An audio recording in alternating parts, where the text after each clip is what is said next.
This man used to steal coffins after a person was buried. They will dig out graves in the middle of the night, get out the coffin and strip the person naked, then they will rebury this person. Him and his team will take the items they have stolen from the dead person and sell them to the coffin sellers. Him and his team of 8 men stole around 1,000 coffins. The name of this man is John Kibera from Nairobi, Kenya.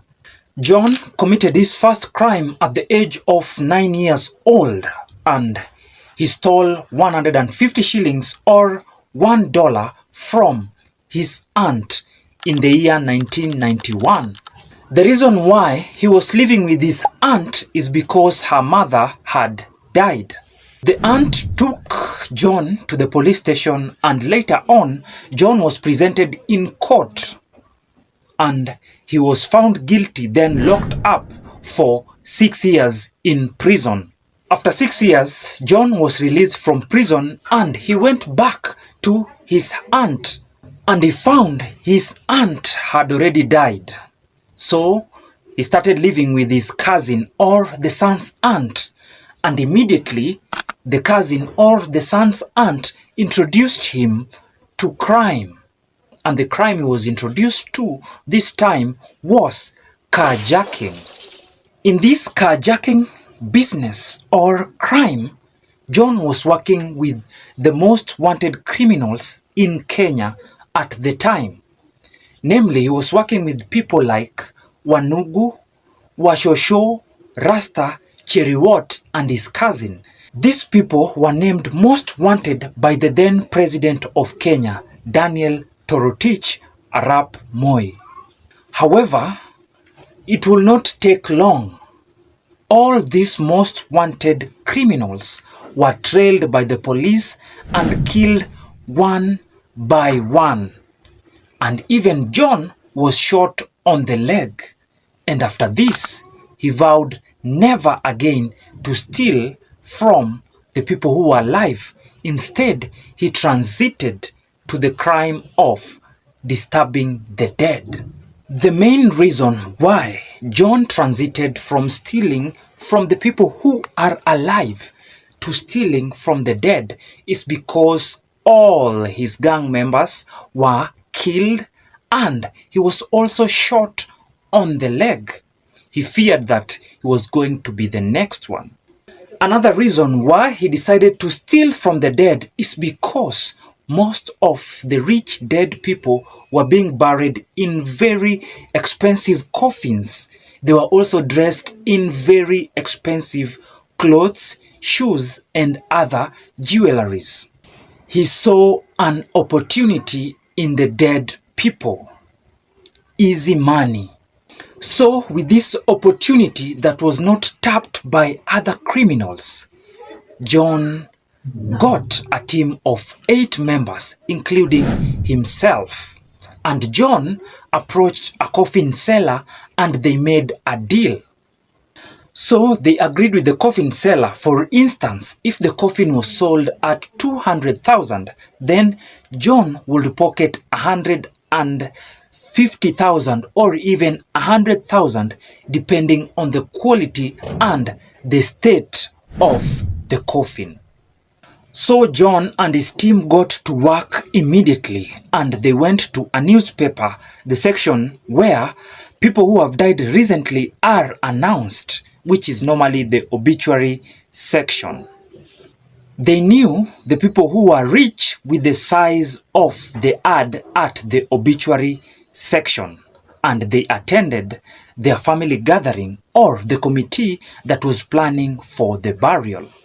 The coffin seller also gave John and his team leads where they can go and steal a coffin that had been bought very expensively at his workshop, and they will attend the burial and steal the coffin at night, and the following day the coffin will be returned back to the shop.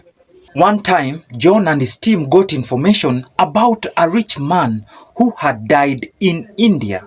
Without wasting any time, John visited the family of the rich man, and he was incorporated in the planning committee after giving very good suggestions on how the body of the rich man was going to be transported from India to Kenya.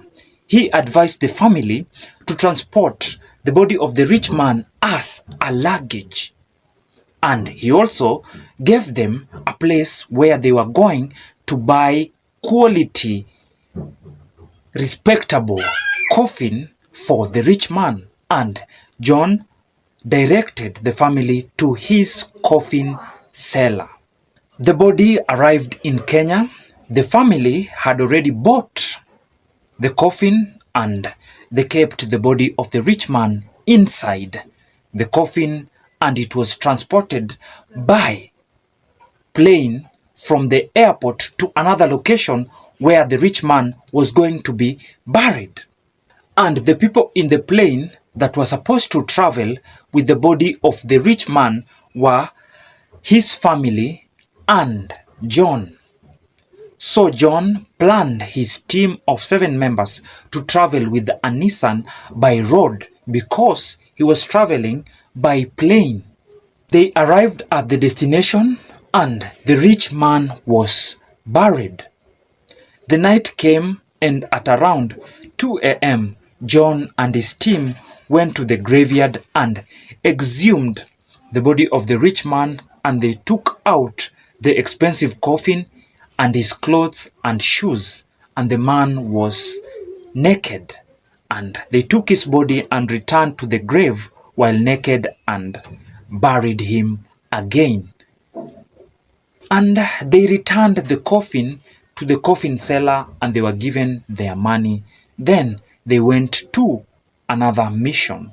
The next mission was stealing from another location known as Maragua from a rich man. However, this time, the rich man's family knew almost each other. And the people who were foreign to the family was John and his team.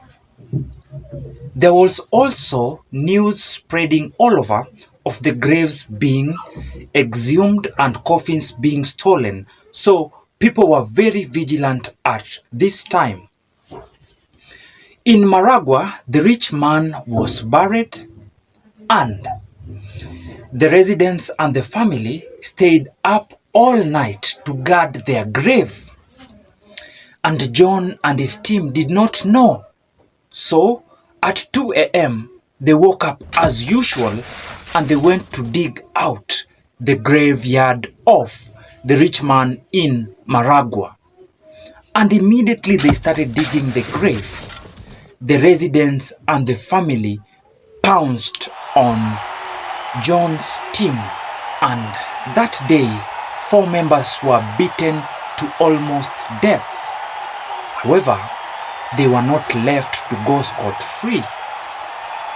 The residents came with tire and petrol after beating 4 members of John's team, and these 4 members were burnt to death.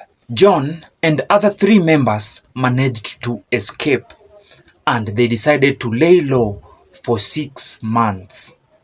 During these 6 months, John got a wife, and the wife was also in the crime sector. John's wife was a carjacker. So during the night, John would go and steal coffins, and at the same time, his wife would be on the road stealing cars.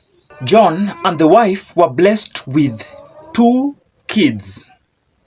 However, sadly, John's wife was caught stealing a car dead in the night, and sadly, he was shot dead, and John was left with the 2 kids to raise by himself.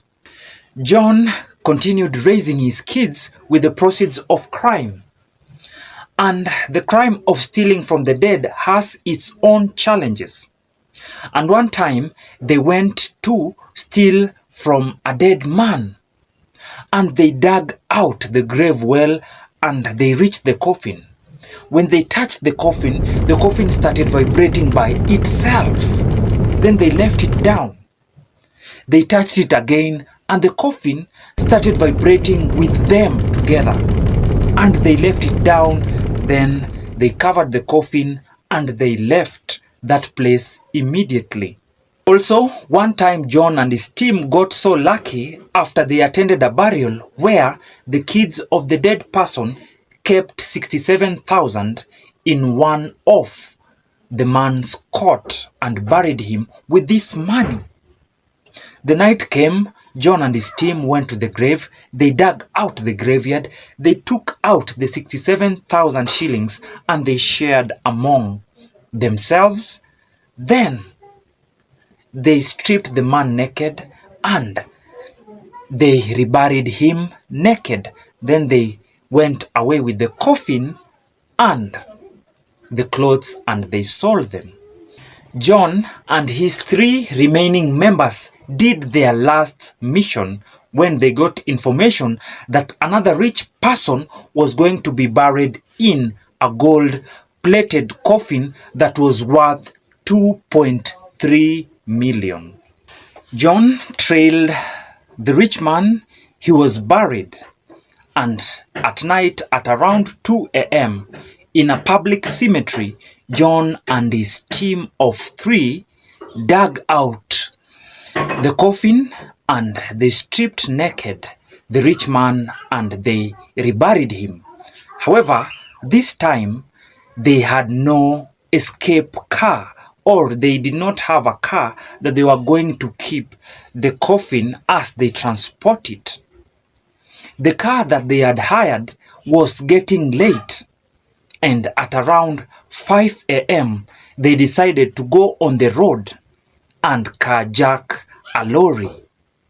And the first lorry that came to their site was a newspaper lorry. And they went and threatened the driver, and the driver got down and hurt. And John and his team went to the cemetery and threw out the newspapers and kept the coffin inside, or at the back side of the lorry. The driver who got out and hurt went direct to the police station and reported the incident, and the police alerted other security agencies around, and they started trailing the car. John, at the backside of the lorry, was cleaning the coffin before it reaches the coffin cellar. The 3 gang members, 1 was driving and the 2 were at the passenger seat. When they reached the city center, the police noticed the car that had been reported stolen, and the police tried to stop the car. However, John and the gang members did not stop the car, and immediately the police started shooting at the car, and the 3 gang members in front, including the driver, were all killed by the police bullets. John, at the backside of the lorry, had all this commotion, and he decided to get into the coffin, and he pretended he was dead. The officers came near the lorry and they took out the 3 bodies of the gang members.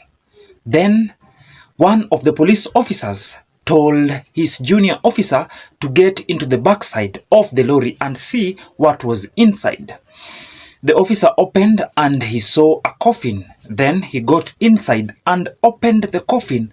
Then he saw John's eyes looking at him straight. However, the eyes of John were not moving. So the police officer shut the coffin and he assumed that John was dead. He went outside and told his supervisor that there's a coffin inside with a dead person. John then heard the supervisor telling the junior officer to take out the coffin and take the 3 bodies and the body inside the coffin back to the morgue. Officers then went back to the lorry, took out the coffin and they carried this coffin on their shoulder, taking it to a nearby pickup that was supposed to transport the three bodies, including the coffin and the dead person inside, back to the morgue. When John had the police officers walking him to a lorry that was going to take him back to the morgue, he decided to bang the coffin. When the police officers had a dead man banging the coffin, they threw it down and ran for their dear lives. The people who had also gathered around the crime scene ran for their dear lives after they saw a dead man coming out of the coffin. And immediately John took advantage and ran towards these people, and everybody did not want to get close to John, and John escaped. After John escaped from the crime scene, he decided to take himself to the police station, and he went, and charges were written against him, and he was taken to court with a charge of disturbing the dead. The court heard him, and he said that he was sorry, and he was the one who took himself back to the police officers without the police officers wasting resources looking for him. The judge was pleased with John's gesture of taking himself to the police station, and he was jailed for 1 year in prison. After 1 year in prison, John got out and he decided to give his life to Christ. And as we speak today, John is a pastor, and he is also trying to reform the youth who are engaging in crime. You might be having a question, what did John do with the proceeds he got from stealing from the dead? John actually in an interview said he got about 8 million shillings stealing from the dead, and he bought land and built an apartment, and he started getting rent from this apartment. However, after he gave himself to Christ, he gave out this apartment to help the orphans and the needy students or the needy children in the community. The money which he had in the bank, he went to prison and bought the prisoners foodstuff, mattresses, and new blankets. Give one word of encouragement to John, since he left crime and he's trying to reform the youth. John might read your comment because he is still alive in 2025. Don't go without subscribing and hitting the like button. And if you like the video, share with your friends. Don't enjoy alone. Subscribe, like, share, and comment.